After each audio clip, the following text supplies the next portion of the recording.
This is Bob Friesen, talking about AEP 855, assignment number 3, ensuring equity, and looking at 5 articles that deal with our educational system. The first article I looked at was on the data on equity, and it was out of Education Week. And the study was actually unique in that it was sent in by every single school in the United States. And the survey was filled out in 4 different areas: discipline, teacher equity, early education, and college and career readiness. Now, the most shocking of the data and the statistics that they gave were probably in the areas of how minorities and ELL students are treated within the school system. Number one, they get usually the most inexperienced teachers. They have limited access to what we call our STEM classes, or math and science, and they also have a higher rate of discipline. And this is even in the face of the federal government spending about $14.4 billion on Title I to target these groups. Now, the data on black students is somewhat alarming. They make up about 7% of our total enrollment, but 20% of the teachers in their schools are not certified to teach in the area in which they instruct students. Blacks make up about 16% of our enrollment, but yet in discipline, they make up 33% of the students that are suspended and 34% that are expelled. And they make up about 18% of our preschool enrollment, but they make up over almost half, 48% of the students that are suspended in the preschools. And they are twice as likely to be retained or kept back in their grade. Now, the implications for this for a principal are obviously, number one, to hire certified teachers, even if you're in a low socioeconomic area, and to get out and recruit and bring those teachers in so those students have an opportunity. To encourage the minorities and migrant students to even take the STEM classes. Sometimes they might be intimidated, maybe because of the teacher or the system itself. So make sure that they're comfortable and encouraged to take those classes. And as a disciplinarian, as a principal, I think you have to question the zero tolerance policies or the one strike you're out type of thing. I think you have to make sure you look at each situation in a different way when it comes to disciplining black and minority students. And make sure that you give access to early childhood, and that might mean advertising. Getting out in the streets, going door to door if you have to, talking to new families as they move into the community to make sure they understand the opportunities that are out there. And also, obviously, exploring college and career opportunities, which is the big buzzword today, and making sure that in your high schools they're taking some classes where they can experiment with a variety of different types of educational opportunities, and also career. Get them out into the workforce and job shadowing and those types of things as a principal, and make sure those things are available to your students. Now, in the second article, which is also in Education Week, talked about addressing equity. It was actually a book review, and this book focused on looking at addressing equity, basically the same things, problems we saw in the article before, but with personalized learning. And they looked at the case study of 4 different schools that were both urban and rural, large and small. And they looked at these schools and how they used individualized lessons, very systematic testing, and used professional development to teach their teachers how to handle equity as well. And probably the biggest thing was personalized learning. Number one, school-wide leadership. Everybody had buy-in. Revamped professional learning so their teachers understood how to address certain situations, especially with different minority groups. And then within those teams, they looked at data on a very systematic way, weekly or at least monthly, looking at their students' test scores, and then using those test scores to target instructional groups, especially for those students who fell behind. And then, of course, having a codified school values, everybody understanding what we're doing. Now, the implications for me as a principal: number one, make sure there's buy-in to whatever program, especially the personalized system, and from all the way from administration to teachers. So superintendent, principal, your paraprofessionals, and make sure there's buy-in there. I think you need to make sure you integrate PLC time. Let the teachers have time to visit with each other about how they're going to identify what students need help, different strategies they can use. And that means they need time for data analysis, looking at the test, not just running them through it. And also those interventions and learning new strategies for those lower performing students. And really just making sure that there's a real vision of learning for everybody, and that it isn't just addressed one culture or one racial group. Now, the other article was actually a research paper I looked at, and it talked about digital divide within families. And it was labeled globalized versus unglobalized families. And this digital divide was actually within the Latino families. This was focusing on families down in the San Antonio area. And when you have that divide, it wasn't talking about one family that has computers versus another one that doesn't. It's talking about students having computer skills and their parents not. And that leads to miscommunication, and obviously also they can't help their students maybe with homework, and that means lower student achievement. And so these families with more digital skills can have more involvement. Obviously, then your scores are going to go up and you have educational gains. And digital skills mean they can help them with homework.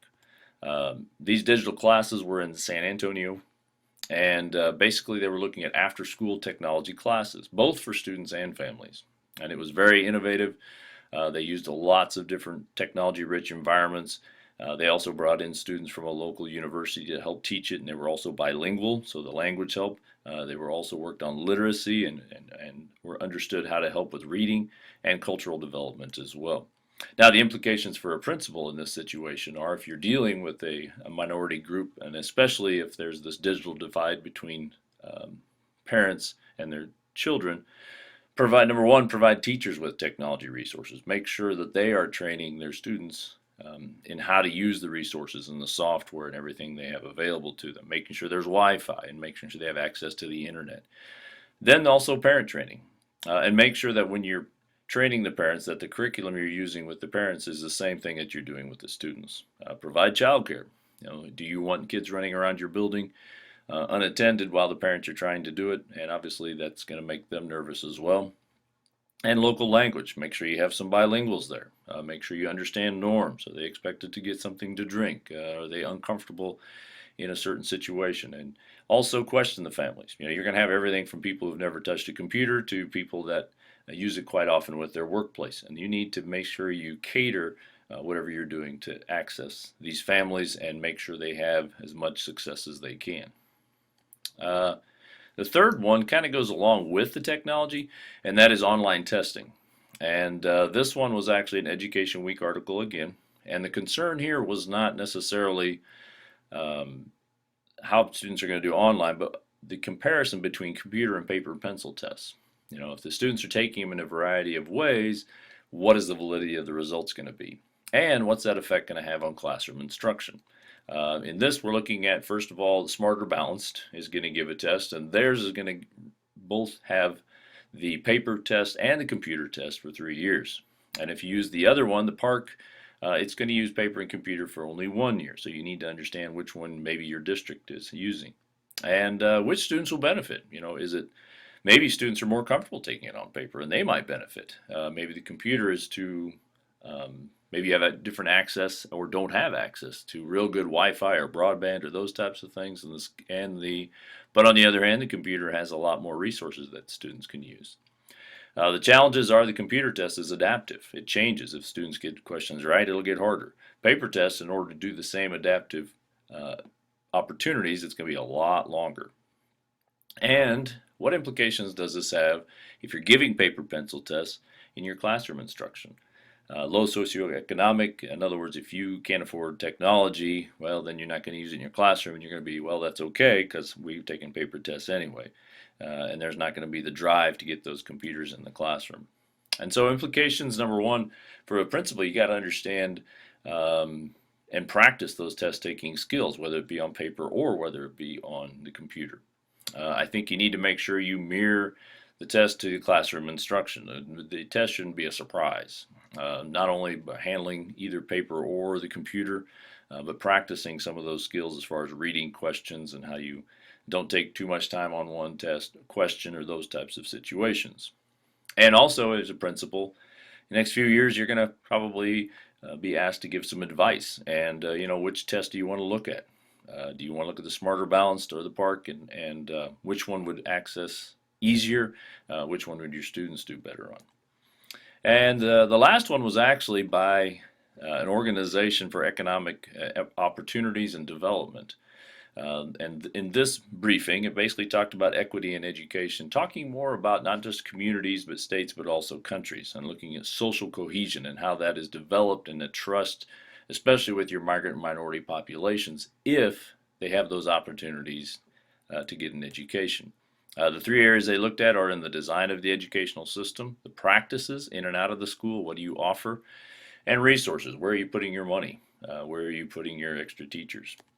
Implications for the design: number one, to limit the early tracking, meaning early on, don't separate your students, which is interesting because it kind of goes against some of the other articles we read where you want to track them early so that they can get the help they need.